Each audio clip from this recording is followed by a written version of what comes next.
राजनीति में जो दिखता है अक्सर कहानी उससे कहीं ज्यादा गहरी होती है। अविश्वास प्रस्ताव के चलते लोकसभा अध्यक्ष ओम बिरला भले ही इन दिनों सदन की कुर्सी पे नहीं बैठ रहे हों, लेकिन सरकार ने उन्हें बांग्लादेश की नई सरकार के साथ शपथ ग्रहण में मुख्य अतिथि बना के भेजते हुए एक बड़ा मैसेज दिया है और एक तीर से कई शिकार करने का इशारा भी किया है। नमस्कार, मैं प्रदीप हूं, आप थिंक 360 देख रहे हैं। तो मैंने एक विश्लेषण में आपसे पहले कहा था कि ओम बिरला का कद अब भाजपा में नंबर 3 का है और ये बड़ी दूरी, बड़ी लंबी छलांग ओम बिरला ने लगाई है और उसमें सबसे बड़ी भूमिका रही है। बीते 6-7 साल में लोकसभा अध्यक्ष के तौर पे उन्होंने जिस तरह से सदन चलाया है वैसा भूतकाल में हुआ नहीं, रिकॉर्ड्स ये कहते हैं। और जिस तरह से विधायी लेवल पे मोदी सरकार को एस्टेब्लिश ओम बिरला ने किया, वो ना तो सुमित्रा महाजन कर पाई, न वाजपेयी के वक्त में बालयोगी नहीं कर पाए। पुराने समय में हमने बलराम जाखड़ को भी देखा, 2 बार लगातार रहे।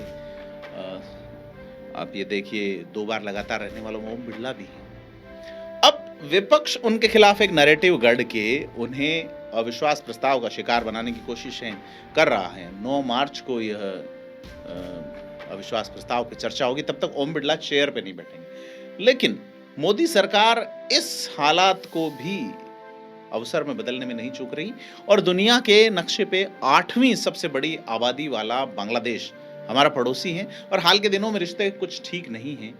ऐसे में वहाँ एक नई लोकतांत्रिक सरकार गठित होती है और मोदी सरकार किसी मंत्री को नहीं भेज के या प्रधानमंत्री खुद नहीं जाके एक संवैधानिक पद वाले व्यक्ति यानी ओम बिरला को भेज के एक अभूतपूर्व मैसेज देती है। ओम बिरला का वहां जाना सीधे तौर पे वहां चुनी गई सरकार की विधिमान्यता के पक्ष में भारत का समर्थन दिखाता है और ये एक बड़ा दांव है, क्योंकि ओम बिरला, जैसा मैंने कहा, अब नंबर 3 पे नजर आते हैं। राजनाथ सिंह कहीं पीछे छूटे हुए नजर आते हैं।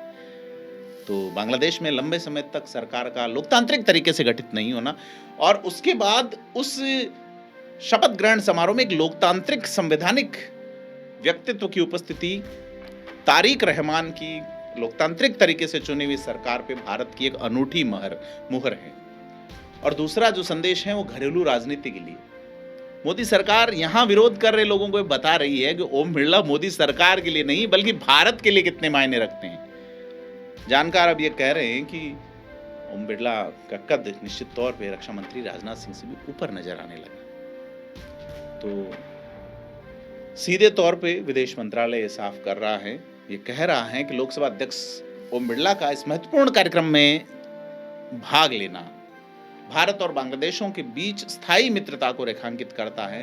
यह भारत की सच्ची लोकतांत्रिक मूल्यों के प्रति अटूट प्रतिबद्धता का दोहराव है।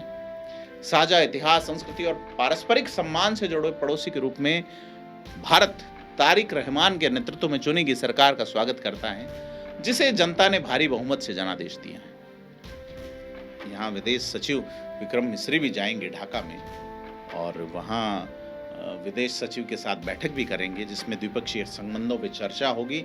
जब लोकसभा स्पीकर ओम बिरला नए प्रधानमंत्री तारिक रहमान से मुलाकात करेंगे तो विदेश सचिव उनके साथ मौजूद रहेंगे।